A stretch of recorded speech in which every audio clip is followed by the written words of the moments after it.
But the news that Kim Ng, the general manager of the Miami Marlins, is now out as the general manager. And there was a lot of, I don't want to say there was controversy, but there was conflict over the decision. Brad, I think do we have that one around there?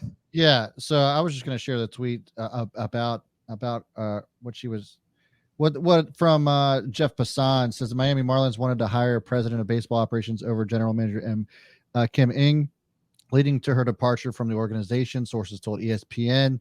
When reached, Ng declined comment, but sources said that she would have been the number 2 after constructing a playoff team, and that there was also some sort of, I guess, I don't know if it's like truth or rumor or whatever, but I think there was a rumor about how there was just some misalignment between the two of them, that perhaps there's philosophies that weren't the same for either side of this, which I find weird. You and I talked about this before going on camera, Ryan. It was that like she turned around that Miami organization. So it's like it's hard to determine as to who was really in favor of this, or like, was this Kim Ng stepping aside herself, or was this coming from from those above her head? So I don't know, but it just seems weird to take a team like the Marlins and you have all this momentum and you really kind of like build something,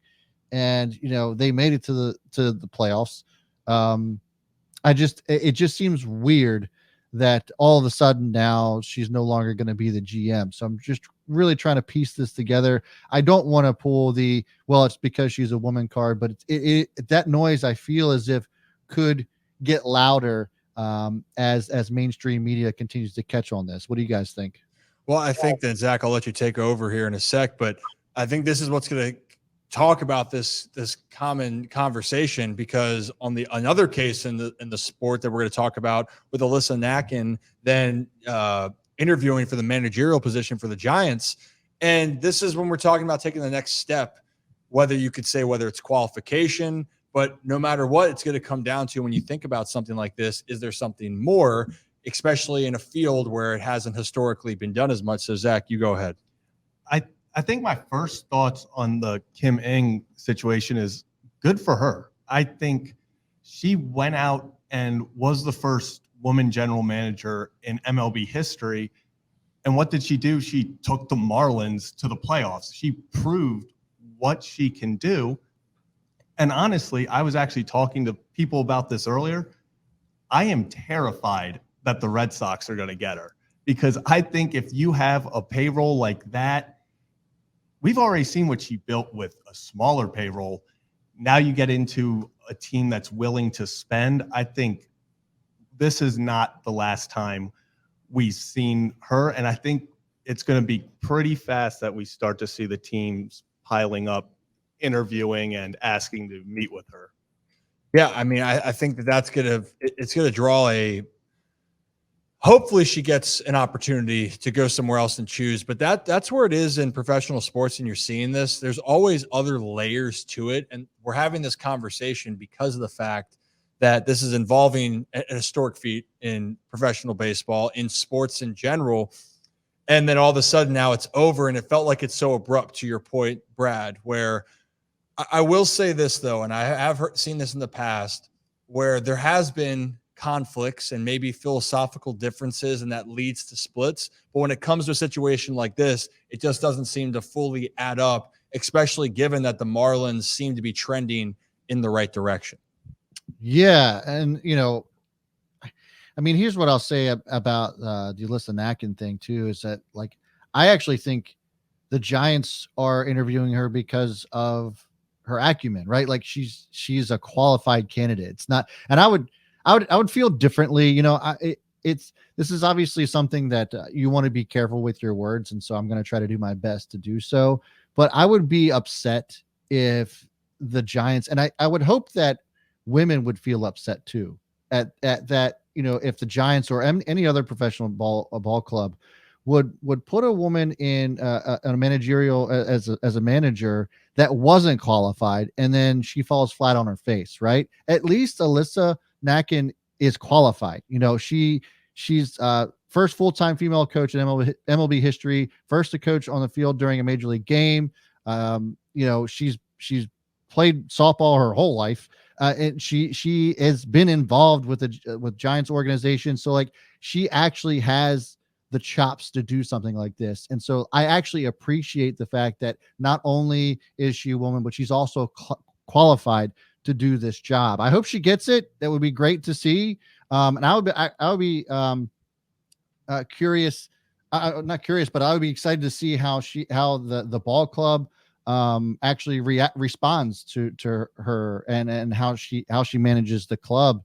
And, maybe this kind of being that next step forward, right? The Major League Baseball has already had, issues really kind of gaining viewership. And I think that they took a huge leap this year with all the rule changes. I think that they're going to do, I think if we see a female manager, I think it's gonna be great for baseball. I think it's just gonna bring even more people to the sport that we all know and love. Yeah, just kind of, to piggyback off what you're saying, it's not like she's not qualified. If anything, she might be the most qualified of the people that they're interviewing. Yeah.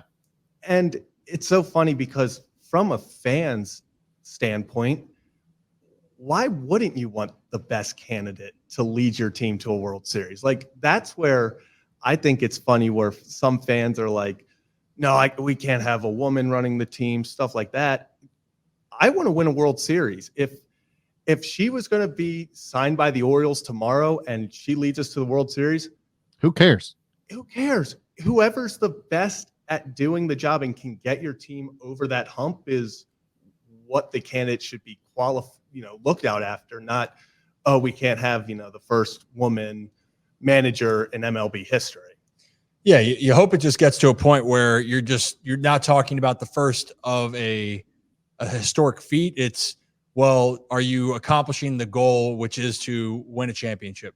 And I think once we get to that discussion, because I think the first topic or the first thought that goes into people's minds right now is it deserving? And two, well, she's going to fail. Not that there's anything else. And I think once it takes one person, I still look at the fact, because when Greg Popovich did this with Becky Hammond and her success being on as a bench coach with the Spurs, now with the Las Vegas Aces, I think she might be the one to break the barrier in the NBA. And then what if she has success? Then it going, well, wait a minute. Okay, there's the fact, there's the point. But right now, that's where I think the mind goes. And at the end of the day, fans, organizations, people, they just want to win. And that includes then the people that they're hiring. Like these two women being a part of it, they're a part of it not because they're trying to do an historic feat. They're passionate and they want to win, just like any of us, when we get upset or complain about what happens on a game on Sunday or with the postseason. But for them, they want to be a difference maker. And hopefully that will come, if it's not in this moment now for seeing a first woman manager, there could be an opportunity here in the future. But just interesting storylines, right? Winning fixes everything. What? Winning fixes everything, I think. And a perfect example is Kim Ng. I mean, when she first got the job, people questioned her. People were like, is she qualified? Can she do this job?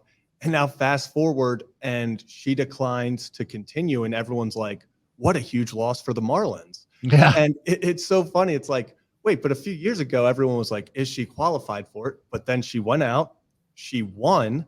And now people are like, wait, no, we want her on our team. Like that's someone who can put together a winner. And it's no longer, oh, that's the first female GM in history. It's no, Kim Ng knows what she's talking about.